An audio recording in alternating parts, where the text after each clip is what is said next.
Yo, what's up guys? It's Lun-Gi. So today we're going to be taking a look at an updated Nekroz list. So I'm really excited for this deck. It's coming in a couple of days. It's coming on the 23rd and there is a tournament on that day. I usually work on Saturdays, but this Saturday we have an off day, so I'll be able to make the deck, buy all the cards for the deck, and then make it in time for the tournament, because the tournament's at like 1 o'clock or something like that. So I have a few hours in the morning to get all the cards.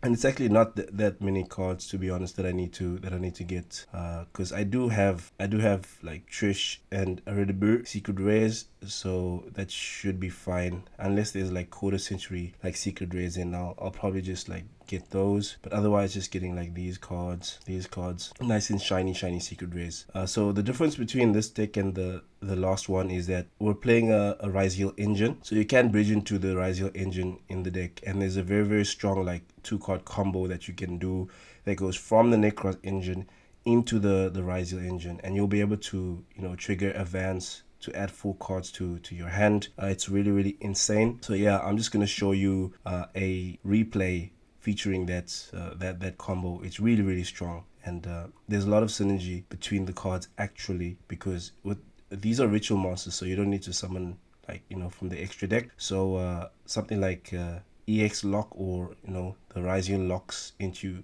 they lock you into rank 4s, but you don't have to care about that, because, you know, in Nekroz you were mostly making rank 4s anyway, because, you know, you're summoning like Manju and like Nekroz of Unicore, but you can't really be playing Manjus and stuff anymore, because, you know, Avance is your go-to normal summon, but you're still making rank 4s. And then the search is 7th Tachyon. Like, by the time Nekroz hits TCG, it will be probably June or something like that, the new Nekroz, probably around June, just like the ritual based monsters. So 7th Tachyon would have been out for a few months, so you will have 7th Tachyon by the time you get Nekroz. So 7th Tachyon, very useful for Nekroz. The deck was a little bit inconsistent. So yeah, so maxing out on Brionac, maxing out on preparation of rites, maxing out on your starters and your tutor, and only playing like one Areadbhair, because yeah, it's only really good if you like hard draw it with like these guys. Like Shurit's the Nekroz that trigger on being tributed, but those cards don't really do much outside of, like, you know, being tributed, and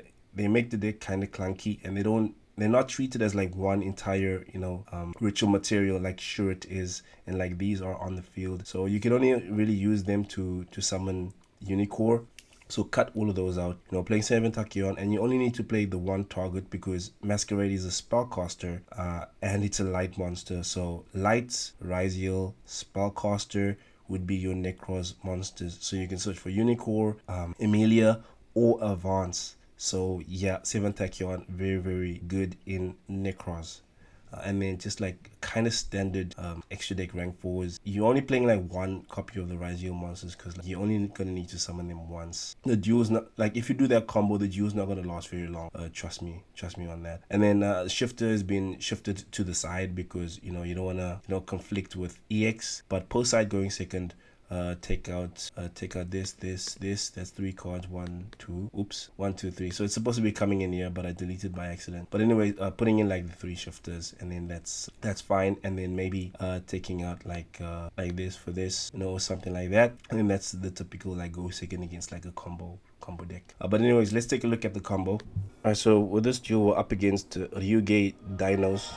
Right, so he stops Avance, but it doesn't matter, because we've got Brionac and we've got Prep. So we search for Emilia, summon Emilia. We go for Areadbhair. Use its effect, sack both monsters. Send. So this is very important. So we send where is it? We send exactly Nekroz Mirror, right? We send Nekroz Mirror, because we're going to want to add it back to our hand later. And then we send Divinemirror. So all of the Nekroz mirrors, they search, but you want to be using, you know, you want to use Cycle, and you want to use Kaleidoscope. So those are the ones that you don't send. So you send these two to the graveyard, and then you banish Emilia. You have to banish the exact monsters that I banish. So you banish Emilia, and then you banish Areadbhair. All right, so you search these 2. So the next part of the combo is to search to have like Unicore in hand. So that's why it didn't really matter if they ashed. So we're gonna use Prep, and then we're gonna get to Unicore. All right, so Prep of Rites, go for Unicore, Kaleidoscope, we summon Unicore.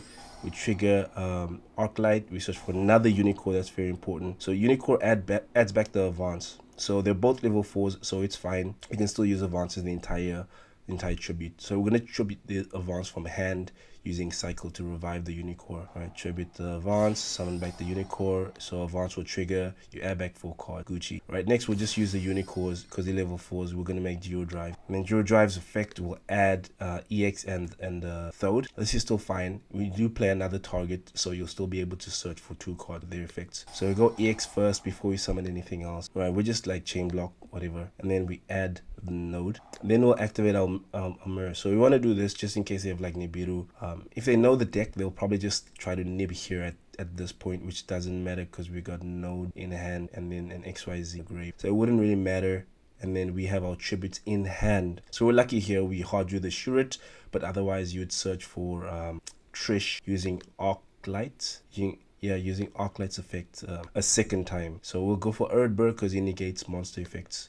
Summon Areadbhair by banishing Brionac and Unicore in the graveyard. You play 3 of each of them, so like you're not gonna miss them. Right, so summon Areadbhair, so now we can negate Nibiru. Thode, search for another EX for follow-up. We go for Deadnader, we attach Arclight because you can attach any monster in the graveyard. Right, now we go for Twins of Eclipse. You don't have to do this part of the play, but Node doesn't actually have any targets in the graveyard because you summoned Duodrive using Unicores, and then Deadnader obviously had the materials under, and you can't really detach because the opponent's not activating anything. So Node doesn't have a target, so you wouldn't be able to make I mean you would be able to make another rank 4 because I don't think we've special summoned Emilia from hand, but you don't wanna like hard make a rank 4 with Node. So we just make Twins of Eclipse, and then they'll get sent to the graveyard, the materials of Deadnader. Alright, so we trigger Arclight, we search, this time we search for Metaltron. Alright, so we summon Node, and then we'll just use Twins of Eclipse to special summon Deadnader, and then we'll attach the Duodrive to it. So you don't need like multiple materials on Deadnader. I kind of favor having an Abyss Dweller and a Deadnader just to cover graveyard based decks as well. And then we'll just activate prep because we have it, so we'll just add Clausolas. Okay, so then we end our turn. So here we'll just summon Metaltron on their turn to like snipe their monsters. Maybe this should have been a Trish, but yeah, it's your choice. You can summon Metaltron or you can summon Trish. Metaltron's very good because you can spot removal and then it removes itself from the field. So it also allows you to search if it's like the only monster that you have. You can just banish your opponent's monster, banish itself. Get a search, make your plays, and then it'll come back in phase. It's a really strong card. All right, so we just Dweller. This deck doesn't care about Dweller like all too much. I guess like Musk can't resolve. Alright, so they go for this guy, so we just summon this. If we had Trish, we could have just Trished him as well. See, and then that's the end of the turn. So this play has so you have like the Trish or the Metaltron play with the quick play spell card, or you can also summon back like Unicore as well. If you're playing against a deck that like really needs its extra deck, so you shut down the graveyard and then you can summon back the Unicorn and shut down the extra deck, and then Deadnader will be offline, but you could just like pop something beforehand, and then you can ritual summon Nekroz of Unicore from the banishment, and then you'll have Areadbhair as a negate, and then Unicore blanket negating all extra deck monsters. So that's like really like insane. But anyways, that's it for the video. I'll be making a deck profile of Nekroz probably on the Saturday. If I manage to win the tournaments, then I will be posting the winning deck list. But otherwise I will just make like a deck profile so you guys can see the real cards in action. But I'm really feeling this version of Nekroz. But anyway, thanks for watching the video. Please leave a like, comment, subscribe, and I will see you next time. Peace.